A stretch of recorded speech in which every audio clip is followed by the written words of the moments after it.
कौशल्या और रघुवीर की एक बेटी थी सविता। सविता को बचपन में ही पोलियो मार गया था, जिससे वह एक पैर से अपाहिज थी। सब लोग उसे दया की दृष्टि से देखते थे और अपने माँ बाप की बहुत लाडली थी।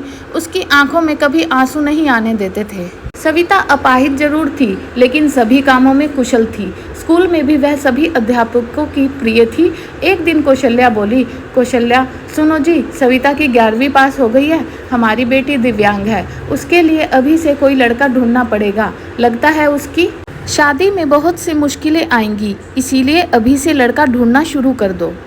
रघुवीर, हाँ कौशल्या सही कहती हो। सविता कितनी सुंदर और सर्वगुण संपन्न है, लेकिन पैर की वजह से मेरी बेटी की जिंदगी खराब हो। सविता ने अपने माँ और बाबूजी की बातें सुन ली और वह आकर बोली, बाबूजी क्या मैं आप पर बोझ हूँ? मेरा पैर खराब है, इसका मतलब यह तो नहीं कि मैं किसी पर आश्रित रहूंगी। फिर कैसे हुई मेरी जिंदगी खराब? कौशल्या, मन छोटा मत कर बेटी, किसने कहा कि तू बोझ है? तू तो हमारी आंखों का तारा है। सविता, माँ मैं पढ़ाई के साथ साथ कुछ करना भी चाहती हूँ। इधर सविता की पढ़ाई पूरी हो गई और उधर रघुवीर सविता के लिए लड़का ढूंढने लगा। सविता के लिए परेश का रिश्ता आया। परेश रसायन फैक्ट्री में काम करता था। परेश अपनी माँ रमा और अपने पिताजी मुकेश के साथ सविता को देखने उसके घर आया। मुकेश, अरे बेटा, लड़की का तो पैर खराब है। परेश, पिताजी अगर मैं दिव्यांग लड़की से शादी करूंगा तो मुझे किसी का जीवन संभालने का सौभाग्य मिलेगा।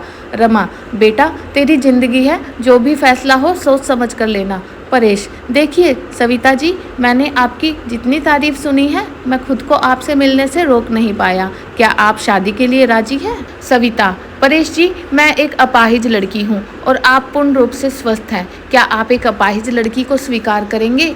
परेश, सविता मैं जिंदगी भर आपका सहारा बनने के लिए तैयार हूँ, अगर आपको ऐतराज ना हो तो। सविता, अगर आप तैयार हैं तो मैं खुश नसीब हूँ कि मुझे आप जैसा जीवन साथी मिलेगा।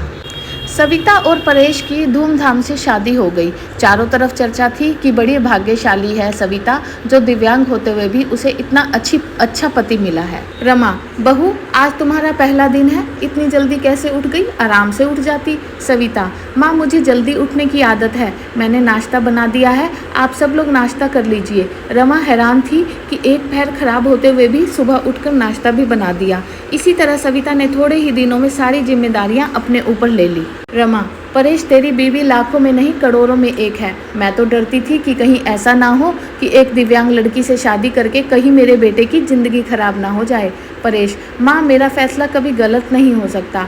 आपसे एक बात कह रहा हूँ कि अगर कुछ हो जाए तो सविता को अपनी बेटी की तरह ही रखना। रमा, चल पागल, ऐसे नहीं बोलते, वो अभी भी मेरी बेटी है। और अगले ही दिन उनकी खुशियों को जैसे किसी की नज़र लग गई। परेश की फैक्ट्री में जहरीली गैस लीक हो जाने से कई लोगों की मौत हो गई, जिसमें परेश भी शामिल था। जब ये खबर परेश के घर पहुंची तब घर में हाहाकार मच गया, लेकिन सविता तो जैसे पत्थर सी हो गई। वह खामोश थी, उसकी आंखों में आंसू नहीं थे। वह परेश को यूं ही फटी आंखों से देखती रही। कुछ औरतों ने उसे हिलाते हुए कहा, बहू रो ले, देख परेश को, वह मर गया, अगर रोएगी नहीं तो पागल हो जाएगी, तो विधवा हो गई है, विधवा।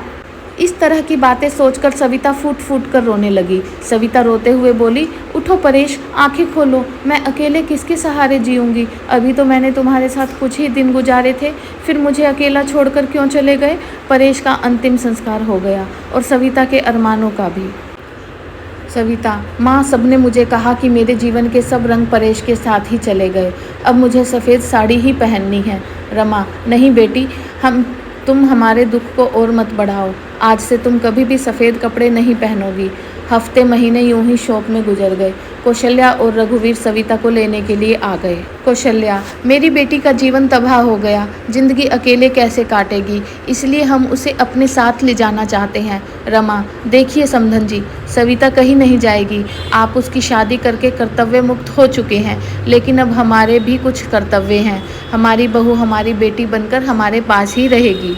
मुकेश, हाँ समधी जी, रमा सही कह रही है, हम सविता को आगे पढ़ाएंगे और किसी लायक बनाएंगे। आप चिंता मत करना, हम अपनी सविता को पलकों पर बिठाकर रखेंगे। सविता, माँ बाबूजी परेश इनके इकलौते बेटे थे, अब वो नहीं है तो ऐसे में मैं भी इनको नहीं छोड़कर जा सकती।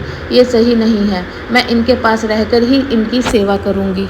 सविता के माँ बाबूजी चले जाते हैं। अब सविता अकेली थी। उसने अपना सारा ध्यान पढ़ाई में लगा दिया। ऐसे में उसकी मुलाकात गौरव से हुई, जो समय समय पर सविता की पढ़ाई में मदद करता था। गौरव मुकेश के दोस्त का सबसे अच्छा बेटा था। उसका काम के सिलसिले में परेश के पिता के पास आना जाना लगा रहता था। गौरव इंजीनियर था और बड़ा ही शालीन स्वभाव का संस्कारी लड़का था। चारों तरफ औरतें बातें बनाने लगी और एक औरत बोली, अरे देखो कैसी विधवा है ये, सफ़ेद साड़ी नहीं पहनती, पति का जरा भी दुख नहीं है। तो दूसरी बोली, बन संवर कर कॉलेज जाती है, बेचारे रमा और मुकेश का तो बुढ़ापा ही खराब है। तीसरी औरत ने कहा, पहले इस लड़के का घर में आना जाना ठीक था, लेकिन अब परेश नहीं है तो इसे जवान विधवा बहू के घर नहीं आना चाहिए। लेकिन सविता को किसी की बातों से कोई फर्क नहीं पड़ता था, क्योंकि उसके सास ससुर उसके साथ थे। रमा जब इतनी अच्छी बहू के लिए लोगों के ये ताने सुनती तो वह तड़प उठती, रोने लगती। सविता ने अपनी मेहनत से बीएड कर ली और विकलांग कोटे में वह एक शिक्षिका के रूप में नियुक्त हो गई। रमा, सुनो परेश के पापा, हमारी सविता अब एक टीचर बन गई है। लोग ना जाने उसे कैसे कैसे ताने देते हैं, हमें अब उसकी शादी कर देनी चाहिए। मुकेश, सही कह रही हो रमा, विधवा है, अनाथ नहीं, जो लोगों की उल्टी सीधी बातें सुनेगी। हम अपने बहू की शादी धूमधाम से करेंगे। मुकेश, हाँ मैं उसकी शादी करना चाहता हूँ, उसकी ज़िंदगी से विधवा शब्द हमेशा के लिए मिटाना चाहता हूँ। तभी गौरव ने आकर कहा, गौरव अंकल, अगर आप सविता के काबिल समझे तो मैं आपके बहू से शादी करने के लिए तैयार हूँ। मुकेश, गौरव तुम? मुझे यकीन नहीं हो रहा कि मेरी बेटी तुम्हारे जैसे लायक और होनहार बेटा पसंद करेगा। मुझे तुम पर गर्व है, मैं ये शादी के लिए तैयार हूँ बेटा। तभी मुकेश घर आकर सविता से कहता है, सविता बेटी, तुम जानती हो मैंने हमेशा तुम्हें अपनी बेटी से बढ़कर माना है और मैं चाहता हूँ कि मैं तुम्हारी शादी गौरव से कराना चाहता हूँ। तुम्हें कोई ऐतराज़ तो नहीं? सविता, पिताजी परेश की जगह शायद ही मैं किसी को दे पाऊँ, लेकिन आपने जो मेरे लिए फैसला किया है वो कोई नहीं कर सकता। आपका फैसला मेरी सर आँखों पर, जैसा आप कहें मुझे मंजूर है। और फिर सविता और गौरव की धूमधाम से शादी हो गई और सब खुशी खुशी रहने लगे।